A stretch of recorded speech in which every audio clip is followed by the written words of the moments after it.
Bonjour, j'espère que vous allez bien, bienvenue dans cette nouvelle vidéo. Aujourd'hui on va découvrir l'histoire d'Alexander McQueen, en tout cas une petite partie de son histoire. On va pas forcément rentrer dans les détails de tous ses défilés, de tous ses styles. On va en parler un petit peu, mais c'est surtout aujourd'hui une vidéo pour découvrir son histoire, en tout cas de ce qu'on sait, parce qu'il y a encore énormément de mystères je pense autour de lui. Et c'était quelqu'un qui était très discret et du coup il faisait pas non plus énormément d'interviews. Donc voilà, il y a un certain mystère sur son sujet, mais aujourd'hui on va découvrir qui est ce créateur et voilà, je pense que ça va être une vidéo très intéressante. Donc c'est parti pour découvrir son histoire. Donc aujourd'hui on va découvrir l'histoire d'Alexander McQueen dans un premier temps. Du coup c'est quelqu'un qui est né à Londres dans les années 1969. Il est né d'un père qui est chauffeur de taxi et d'une mère qui est institutrice dans une école. Du coup il va grandir et Alexander McQueen très vite il va quitter l'école, donc à l'âge de 15-16 ans il va quitter l'école et il va travailler en fait pour des grands tailleurs anglais. Et donc il va commencer à se former en fait dans le milieu de la mode à cet âge-là. Et du coup il va continuer en fait à poursuivre ce cursus scolaire dans la mode. Du coup il va faire l'école qui est la St. Martin's School, qui est une école qui est très réputée à Londres. Donc voilà, il y a de très très grands créateurs qui sont sortis de cette école, donc c'est pas non plus une école qui est donnée. Du coup il va vraiment faire plein de petits boulots à côté pour en fait gagner de l'argent et rembourser, parce que du coup il a pris un crédit et du coup il rembourse le crédit en même temps et du coup voilà il se donne en fait les moyens de faire cette école qui est prestigieuse, même s'il n'en a pas forcément les moyens, parce qu'il est encore une fois d'une famille modeste, etc. Donc c'est vrai que c'est un peu challengeant là-dessus.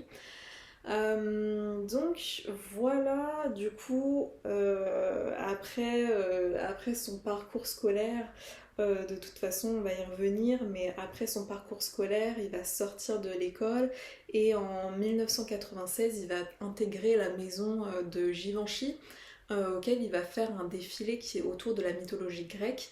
Et du coup, c'est un défilé qui est incroyable. Il y avait Naomi Campbell qui était des mannequins du défilé. Donc, on va vraiment voir un peu déjà cet attrait pour les animaux parce qu'il y a des ailes, voilà, il y a des cornes, etc.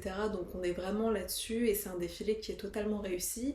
Après, il va pas non plus se sentir à sa place dans la maison Givenchy.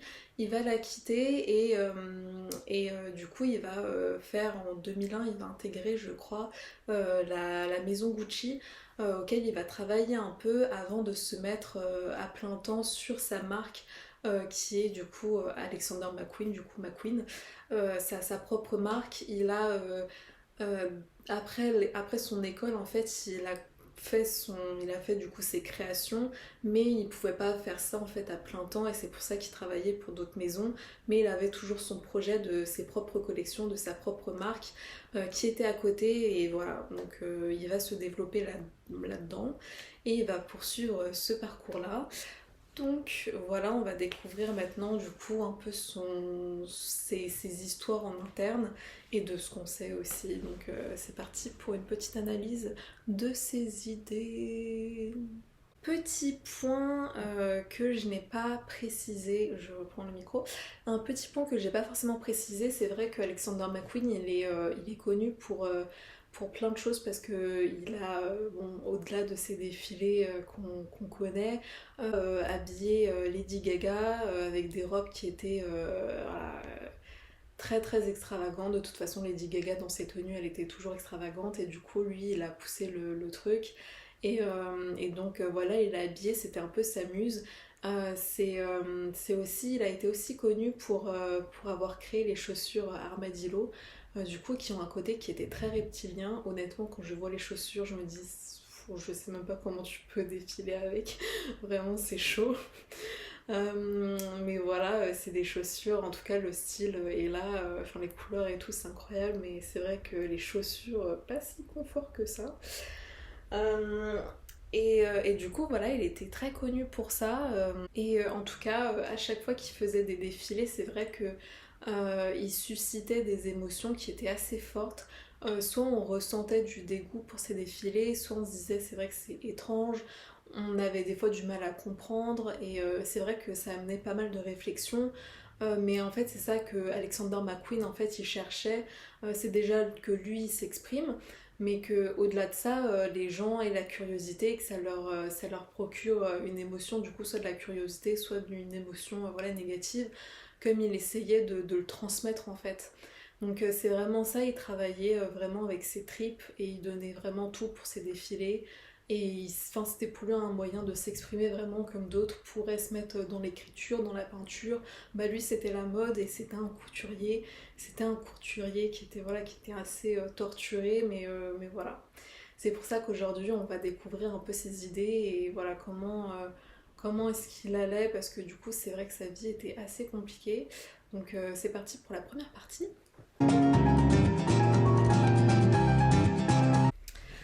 Donc les idées noires d'Alexander McQueen, donc comme on l'a dit dans son histoire, il a fait des études dans une école de mode.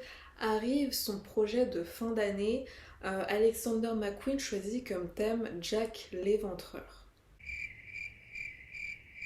Voilà, donc on se dit quand même que c'est quelqu'un qui est assez torturé dans l'esprit, qui a des idées noires dès son plus jeune âge, voilà. Et finalement, en fait, dans les jurys de fin d'année, il y avait du coup une journaliste qui est Isabella Blow, qui était là et qui est une journaliste qui est très reconnue dans le monde, en tout cas dans le milieu de la mode. Et en fait, il va prendre Alexander McQueen un peu sous son aile et il va décider d'acheter sa collection du coup de Jack l'Éventreur pour 5000 livres à l'époque et Isabella du coup va décider de porter ses tenues et au-delà de ça les premières collections qu'il va faire McQueen bah, du coup c'est vraiment Isabella qui va les porter pour vraiment donner de la visibilité au max pour Alexander McQueen. Donc voilà.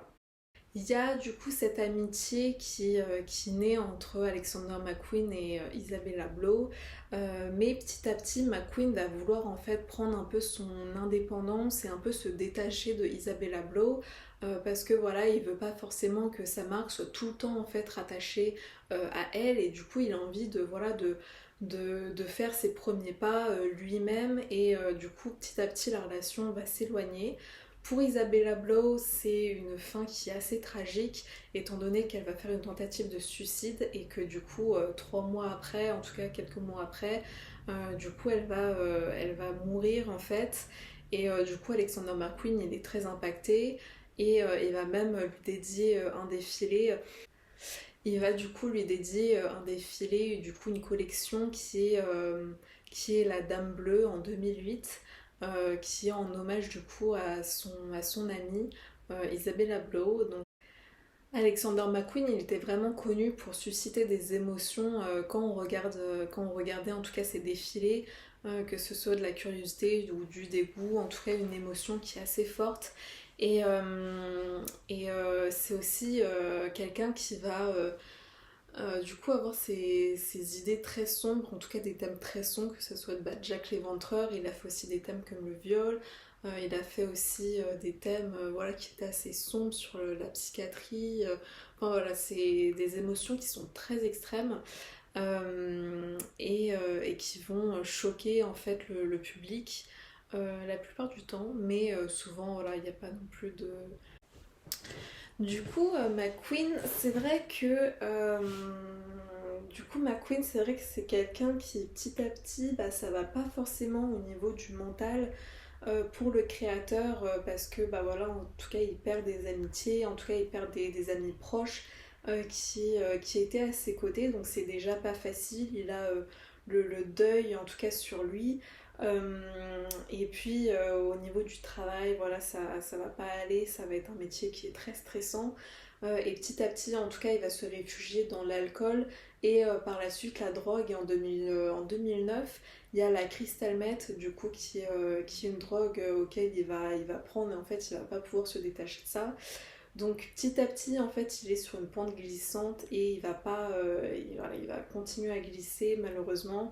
Et, euh, et du coup, on décrit Alexander McQueen au travail comme quelqu'un d'assez violent, qui criait beaucoup sur son personnel. Voilà, donc c'est pas facile au niveau du travail, c'est pas facile pour McQueen.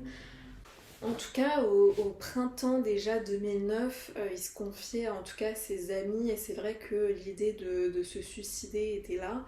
Donc voilà, il a des idées noires, on sait qu'il va pas bien et du coup il veut vraiment mettre fin à ses jours, en tout cas c'est ce qu'il confie à des amis. Ses amis, autant alertés, vont essayer d'en parler en tout cas aux proches, vont essayer de faire quelque chose, mais voilà, personne va vraiment réagir. Donc petit à petit, il a les idées noires là-dessus, et en tout cas en février 2010, il y a sa maman qui va décéder. Du coup, en 2010, McQueen il a 40 ans, je crois, et du coup, sa maman va décéder.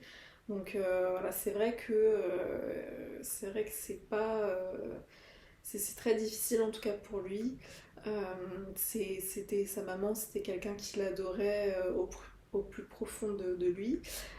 Dévasté, et du coup il va vraiment avoir un chagrin et du coup il va vraiment rester cloîtré chez lui à Londres.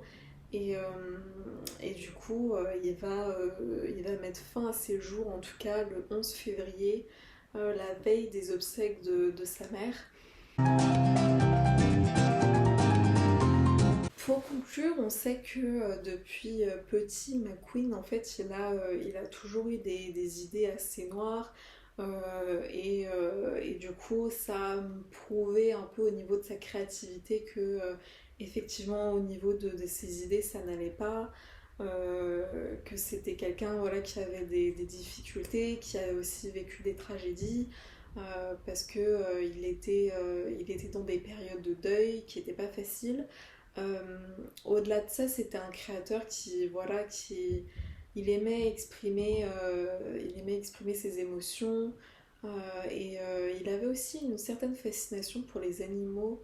En tout cas, il avait, pour la dame bleue, en hommage à son ami, il y avait pas mal de papillons à ses défilés, donc c'est très très joli à voir en tout cas. Donc vraiment pour lui, la mode c'est vraiment quelque chose qui est là pour qu'il puisse s'exprimer et c'est un peu un exécutoire pour lui et donc voilà, il va avoir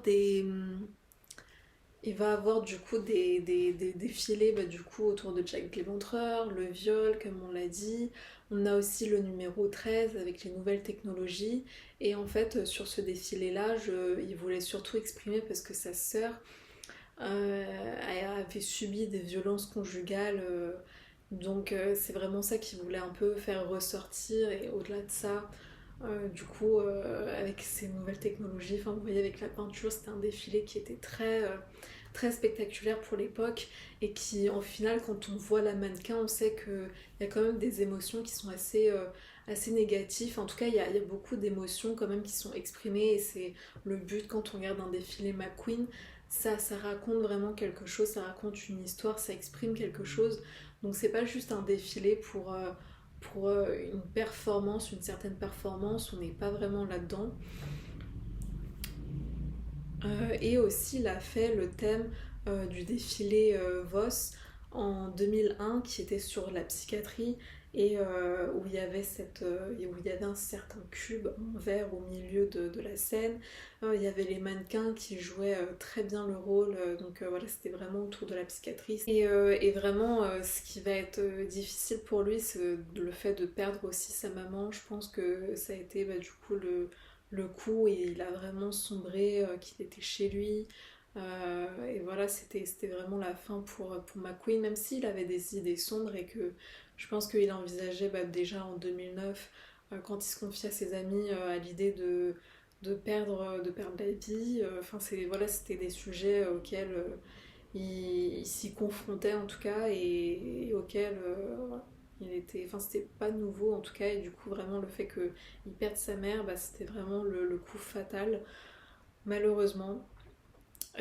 Son histoire elle va susciter encore certains mystères parce que voilà c'était quelqu'un qui parlait très peu, qui faisait pas forcément d'interviews Et vraiment, j'aurais aimé trop faire une interview avec lui pour lui poser tout plein de questions et connaître un peu plus sa vie intime et mettre des mots vraiment sur là où ça n'allait pas.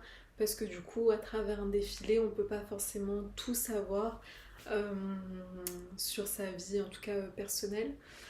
Je sais qu'il y a des films qui ont été faits sur lui, en tout cas je les ai pas regardés. Sa famille en tout cas a essayé de retracer son histoire comme il pouvait. Quelque chose qu'on parle très peu, c'est le fait que pour un créateur dans les années 2000, être créateur de mode dans les années 2000, c'est pas facile. Parce qu'aujourd'hui on peut penser que la mode, bah voilà, c'est des business qui fonctionnent bien, mais enfin, je veux dire, ok, LVMH ça fonctionne bien, etc. Mais pour les créateurs, c'est une autre histoire. Et même encore aujourd'hui, je pense que pour les créateurs, c'est encore très difficile. Voilà, il y a un manque de budget, du coup, au niveau de la finance, ça n'allait pas. Pour le créateur, je parle de McQueen, mais voilà, pas que. Je parle aussi pour les créateurs en général. Et du coup, dans les années 2000, voilà, c'est encore une situation qui est différente d'aujourd'hui. Donc d'un moyen financier, il manque de moyens en fait déjà pour faire ses collections, McQueen. C'est pour ça qu'il s'était réfugié beaucoup dans l'alcool. C'est aussi un métier où du coup on n'arrive pas à gagner bien sa vie, en tout cas correctement pour avoir des bénéfices. Euh, donc voilà, au niveau de l'argent, ça n'allait pas et c'est vraiment ça qui a été difficile. En tout cas, c'est le fait de travailler dans la mode qui est difficile et qui a été difficile pour McQueen. Voilà, faut aussi recontextualiser les choses. C'est que lui, en tant que créateur dans les années 2000, c'est une toute autre histoire. Aujourd'hui, les créateurs de nos jours, c'est encore difficile pour eux, je pense. Euh, voilà, il n'y a que vraiment les grandes marques qui sont dans des groupes. Enfin, voilà, on sait qu'il y a rien et que c'est des business qui sont florissants et qu'il y a beaucoup de bénéfices. Et voilà, quand on pense à la mode, c'est aussi une économie qui fonctionne bien. Donc voilà. Donc voilà, aujourd'hui j'ai partagé une petite bulle d'Alexander McQueen. J'espère que... Je pense que je me suis un peu éparpillée entre le style et son histoire, mais en tout cas les deux ça fait l'affaire. J'espère que du coup vous avez un peu une idée de qui il est, parce que je pense qu'au niveau de ses inspirations de défilé, bon, je pense qu'on a vu les grandes lignes. Je pense aussi son histoire, du coup, je voulais vous la partager parce que je trouvais que c'est un créateur qui est assez torturé et je trouve que quand on a des... Enfin, on peut le voir que quand on a des émotions qui sont aussi extrêmes, qui sont aussi fortes, on arrive derrière à exprimer des sensations fortes en fait. Donc je pense que c'est ça qui fait que Alexander McQueen il a énormément touché le milieu de la mode. Euh, Ouais, je saurais pas comment dire, mais c'est comme si vous écoutiez une musique qui est soit très très triste et qui du coup, quand vous serez triste, bah, du coup ça va vous parler. Autant si il y a une musique qui est très joyeuse, bah, du coup, si vous êtes dans le mood d'être joyeux et il fait beau, bah voilà, vous êtes aussi dans le mood et vous ressentez la chanson, en fait, vous ressentez ses vibrations. Bah, l'art c'est pareil, la mode c'est pareil, puisque c'est aussi une forme d'art. Toutes les formes d'art auxquelles on exprime une émotion, si en tant que créateur, on ressent ces émotions de façon très extrême, de façon très forte, on va réussir à l'exprimer aussi. Et du coup, l'œuvre, bah, du coup, c'est pas du tout la même chose. Donc c'est vrai que pour moi, McQueen, pour chaque défilé qu'il faisait, il exprimait ses tripes, vraiment, il y a pas plus.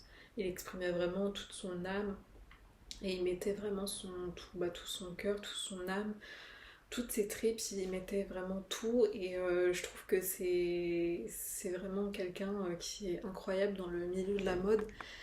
Si vous avez aimé cette vidéo, n'hésitez pas à liker. Si vous avez des questions, n'hésitez pas à commenter.